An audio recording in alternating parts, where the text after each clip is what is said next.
Hi everyone, my name is Vinti and today I'm going to talk about airports.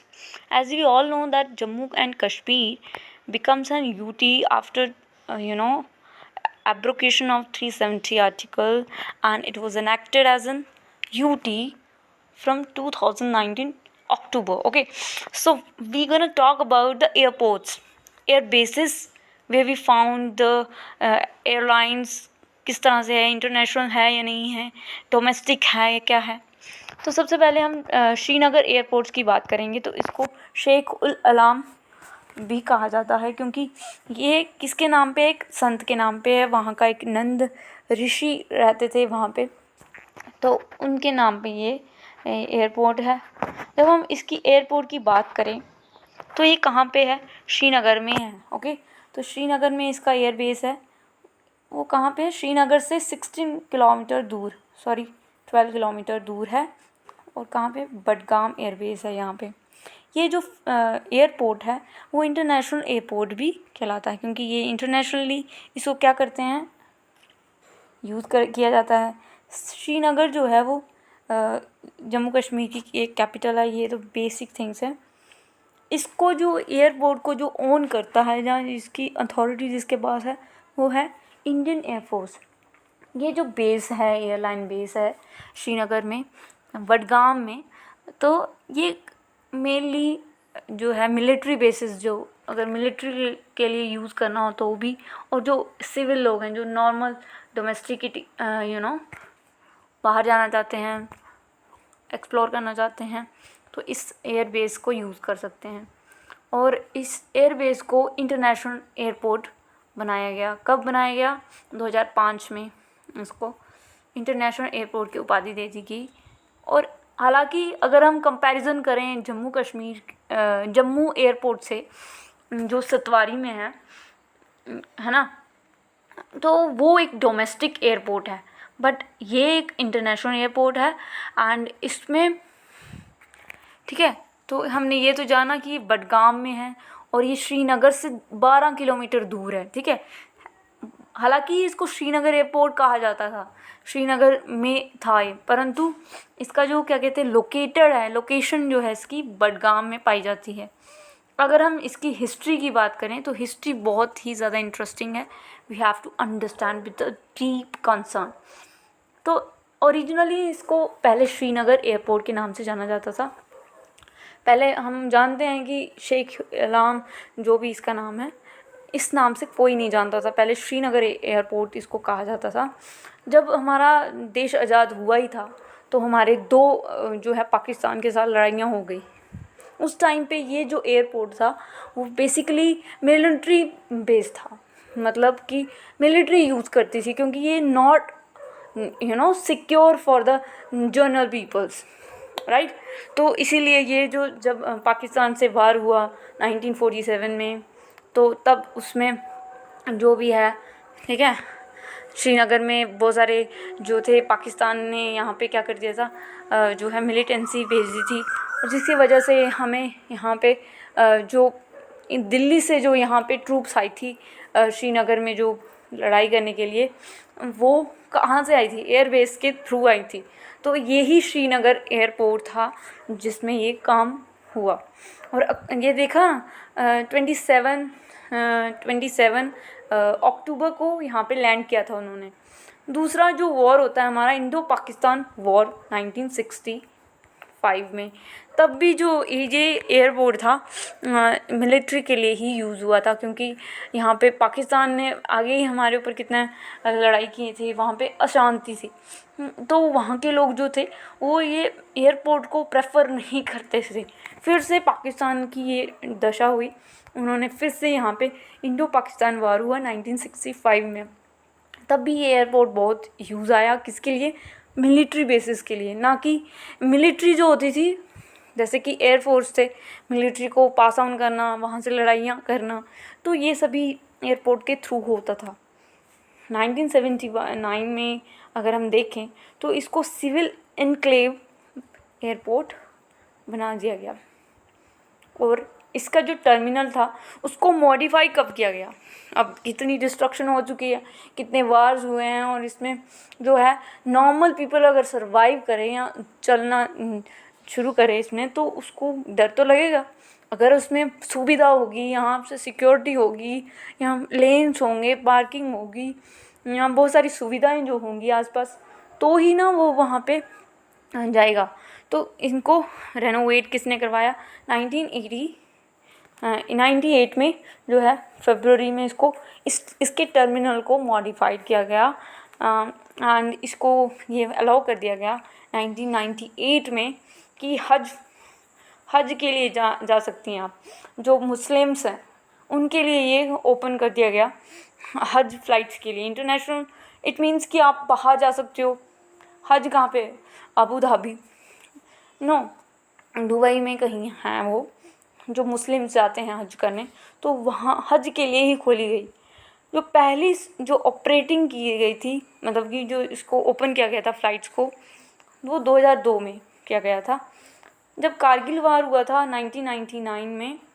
अब देखो कितने वार हो गए, 2 तो हम पीछे पड़ के आए हैं, कारगिल वार भी, इसमें भी बहुत एयरपोर्ट का बहुत यूज़ हुआ। और इसमें क्या हुआ था 1999 में भी जो है ये जो एयरपोर्ट था कहीं ना कहीं मतलब कि एयरफोर्स के द्वारा यूज़ किया गया, ठीक है। तो बेसिकली अगर देखा जाए तो 2002, 2001, 3, 4 ये वेट करते रहे कि कब तक ये जो है ये जो स्थितियां हैं सामान्य होंगी। तो 2005 से लेकर मार्च 2005 में एयरपोर्ट को इंटरनेशनल स्टेटस दे दिया गया। ये किसने दिया? तब की टाइम कौन थी? हमारी प्रधानमंत्री। तो आप समझ लीजिए, तो इंटरनेशनल इसको स्टेटस दिया गया, ठीक है। तो इसके बाद 2006 में इस एयरपोर्ट का नाम श्रीनगर एयरपोर्ट से शेख उल आलम कुछ भी, शेख उल आलम इंटरनेशनल एयरपोर्ट रख दिया गया। अब 2006 में क्योंकि बहुत सारे वार्स हमने देख लिए थे, बहुत सारे पाकिस्तान से हमने वॉर कर लिए थे, लाइक 47 में, फिर 65 में, फिर 99 में कारगिल वार। फिर जो है ये जब तक ये जो बेस था वो ज़्यादातर मिलिट्री बेस था, मतलब कि यहाँ पे मिलिट्री ही ट्रूप्स को ही आना जाना होता था, like normal peoples are not going there from there. And 2005 में इसको क्या किया गया? इंटरनेशनल स्टेटस दे दिया गया। अब ये जो शेख उल आलम है, ये कौन है? एक नंद ऋषि हैं, ठीक है। और इनको क्या कहते, मतलब कि कश्मीर के एक संत थे, जो सूफ़ी संत हैं जिनको हम बोलते हैं। तो दोस्तों ये हमने पढ़ लिया किसके नाम पे है। और इस तरह से जो है इसके टर्मिनल जो 1 था, 2 था, जितने भी टर्मिनल, इसको एक्सपेंड करने की शक्ति इन्होंने सोचा, सरकार ने सोचा कि भाई इसमें डेवलपमेंट होनी चाहिए। अगर हमें श्रीनगर में अपना हाथ जमाना है तो यहाँ पे जो एयरपोर्ट है उसको विकसित करना होगा, और ताकि हम इजीली वहाँ पे ट्रैवल कर सकें। हालांकि ये बना कब से है? पहले से बन चुका है, परंतु यहाँ पे जो नॉर्मल जो डोमेस्टिकेशन होती है वो नहीं हो रही थी। Able to both domestic and international flights. यहाँ पे सिर्फ जो है हज की मैंने कहा कि पहले ही शुरू हो गई थी, परंतु जो नॉर्मल पीपल्स हैं, जो इंटरनेशनल हो गया और स्टेट टू स्टेट हो गया, दैट इज़ डोमेस्टिक हो गया, वो नहीं हो रही थी, ठीक है। तो सोनिया गांधी ने 2009 में इसको इंटरनेशनल फ़्लाइट्स के लिए और डोमेस्टिक फ़्लाइट्स के लिए, दोनों के लिए अलाउ कर दिया, इनॉग्रेट कर दिया। सोनिया गांधी हमारे देश की जो है प्रधानमंत्री रह चुकी। इस तरह से जो है इसमें बहुत सारी, मतलब कि जब धीरे धीरे यहाँ से जो है वॉर्स का खात्मा होता गया, यहाँ पे डेवलपमेंट हुई, तो बेसिकली 2005 से लेकर ही यहाँ से शुरुआत हुई। तो 2009 में ही यहाँ पे देखो इंटरनेशनल फ़्लाइट्स के लिए यहाँ पे अलाउ किए हैं। अभी कितना ही समय हुआ होगा, ठीक है। तो जब तक हम छोटे थे तब तक तो कुछ भी नहीं था, हम तो सोच भी नहीं सकते थे कि यहाँ पे कोई एयरपोर्ट्स भी होंगे। लाइक अभी पढ़ रहे हैं, 2022 की बात है ये। तो अब तो बहुत ज़्यादा डेवलपमेंट हो गई है, टर्मिनल्स की एक्सपेंशन की बात कर रहे हैं जम्मू के एयरपोर्ट्स में। तो इस तरह से जो है, ठीक है, तो यहाँ पे दुबई के लिए फ़्लाइट्स जाती हैं इंडियन। सो ये सारी इसकी इंफ्रास्ट्रक्चर की बात करें तो टूम की तरह बनाया गया है टर्मिनल। श्रीनगर एयरपोर्ट जो है टर्मिनल डोमेस्टिक और इंटरनेशनल फ़्लाइट्स के लिए ओपन किया है, और इस तरह से ये हिमालय की तरह बनाया गया है, इसको डिज़ाइन किया गया है ताकि लोग इसमें आकर्षक हों। ठीक है, बहुत सारी फैसिलिटीज़ हैं, ATMs हैं, बहुत सारे वाईफाईज लगे हुए हैं यहाँ पे, बहुत सारी, मतलब नाइट लैंडिंग नहीं होती थी पहले यहाँ पे, क्योंकि due to many security reasons there was no any night landing. 2017 में ये अनाउंस कर दिया गया कि नाइट ऑपरेशंस भी होंगे, कि 2017 से शुरू हुआ है, मतलब कि अभी कितने ही साल हुए हैं, 7-8 साल भी नहीं हुए हैं खिंच के। तो 7-8 सालों में ही इसमें डेवलपमेंट होगी, अभी आने वाले समय में और होगी, परंतु 2017 में देखो कि कितना, मतलब कि अभी तक यहाँ पे डेवलपमेंट देखने को नहीं मिली। तो आगे बढ़ें तो 2021 में इसको कमर्शियल नाइट फ्लाइंग के लिए भी यहाँ पे रवाना करना शुरू कर दिया। ठीक है, ये तो बेसिक है। देखिए यहाँ 2010 से देखें तो इसका जो पैरामीटर पैसेंजर बहुत कम लोग बैठते थे, फिर 12 में बढ़ा, 14 में बढ़ा, 16, 18, मतलब कि है तो कब से है, परंतु इसमें बैठने वाले लोग बहुत कम हैं। अब इसमें कौन कौन सी एयरलाइंस काम करती हैं? एयर एशिया, एयर इंडिया, गो फर्स्ट, इंडिगो, स्पाइसजेट, विस्तारा। देखो सब में दिल्ली है, आप दिल्ली जा सकते हो, परंतु आप असम नहीं जा सकते डायरेक्ट इस फ्लाइट से। तो that is basic things you have to understand. Access क्या है इस एयरपोर्ट में, जो है वो श्रीनगर से 12 किलोमीटर दूर है। ये कार पार्क कर सकते हैं यहाँ पे, बहुत सारे इसमें टूरिस्ट के लिए बहुत सारी चीज़ें लगी गई हैं कि लाल चौक में आप देखना चाहते हो, एक सेंटर बना दिया गया है लाल चौक, ताकि आप वहाँ की आकर्षकता देख सको। यहाँ से और भी आप बहुत सारी चीज़ें देख सकते हो। ठीक है, तो this is the basic things that you have to understand that how it is happen, how was when it was started, you know. अब हम जम्मू एयरपोर्ट की बात करेंगे। जम्मू एयरपोर्ट बहुत बेसिक बात है इसमें, इसको जम्मू सिविल एनक्लेव के नाम से भी जाना जाता है। इसको डोमेस्टिकेटेड एयरपोर्ट कहते हैं। अभी तक ये इंटरनेशनल एयरपोर्ट्स के लिए ओपन नहीं हुआ है, क्योंकि इसमें अभी टर्मिनल्स बनने हैं, बहुत सारी इसमें डेवलपमेंट होनी है जो नहीं हुई है। और ये 14 किलोमीटर दूर है किससे? इंडिया पाकिस्तान बॉर्डर से। Actually we have to understand, ये अगर बीजेपुर से हम जाएंगे, अगर आगे जाएंगे, ठीक है, तो हमें बीरपुर से रास्ता कट करके हमें RS पुरा के रोड पे जाना पड़ता है।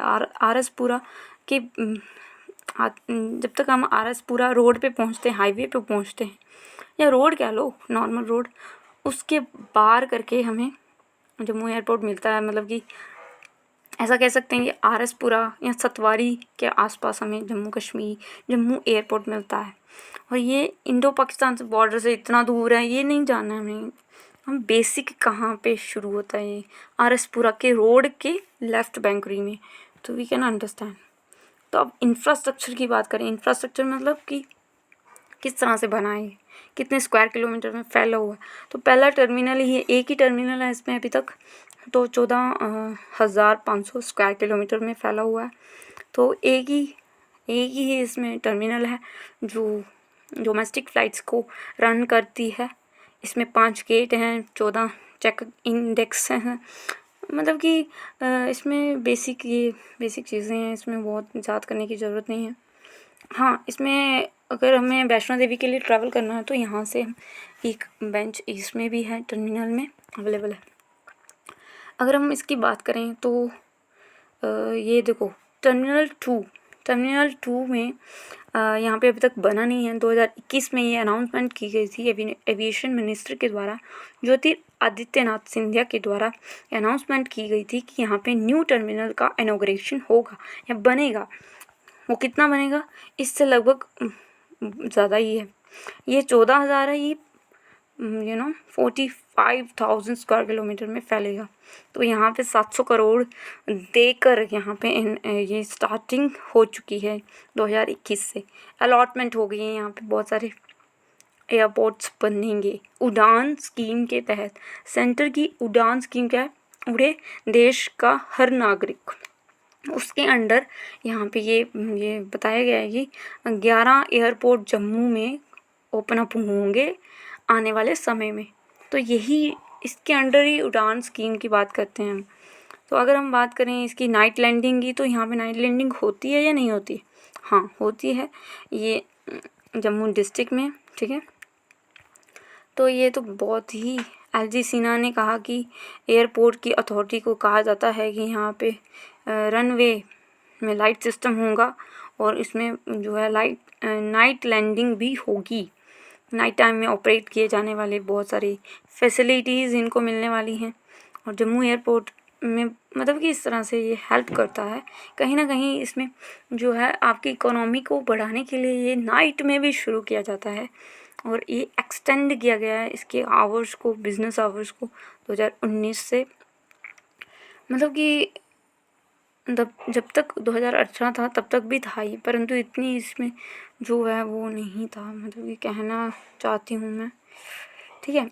तो 17 जुलाई से ये अनाउंसमेंट होगी कि जम्मू एयरपोर्ट भी नाइट फ्लाइट्स को रन करेगा। तो ये है बहुत ही इजी। तो यहाँ पे देखिए एयरलाइंस कौन कौन सी हैं, डेस्टिनेशन कहाँ कहाँ जा सकते हैं हम। एयर इंडिया में दिल्ली से जा सकते हैं जम्मू एयरपोर्ट से, और लेह जा सकते हैं, श्रीनगर जा सकते हैं पहली। दूसरा दिल्ली, लेह, मुंबई भी जा सकते हैं और श्रीनगर भी जा सकते हैं। इंडिगो से आप अमृतसर, दिल्ली, इंदौर भी जा सकते हैं और लेह, वाराणसी भी। इसमें लेह और श्रीनगर और दिल्ली तो कॉमन ही है। अगर हम एक्स्ट्रा बात करें तो अमृतसर हो गया, वाराणसी हो गया और हमारा इंदौर हो गया इंडिगो से। एंड स्पाइस जेट में दिल्ली, ग्वालियर जा सकते हैं, विस्तारा में दिल्ली, श्रीनगर। ओके, तो एयरपोर्ट जो है 8 किलोमीटर जो है साउथ वेस्ट में है ऑफ सिटी ऑफ जम्मू, ठीक है। रणबीर सिंहपुरा रोड पे है, ये हमने देख लिया था, ठीक है। तो ये जम्मू सिटी जो है उससे दूर है, ये 8 किलोमीटर। जिस तरह से श्रीनगर सिटी जो है उससे कितना 14 किलोमीटर दूर, कहाँ, बडगाम एयरबेस है। तो इसी तरह जो रणबीर सिंहपुरा जो है रोड है उस पे ये है। इसमें कार पार्किंग के लिए 8 स्पेसेस हैं, बस टैक्सी कार रेंटल है। इसमें 2017 से ये है शेड्यूल किया गया है किस तरह से इसमें लैंडिंग होगी। तो ये तो बेसिक थिंग्स है। So that's all for the airports. I hope you are understanding by these features.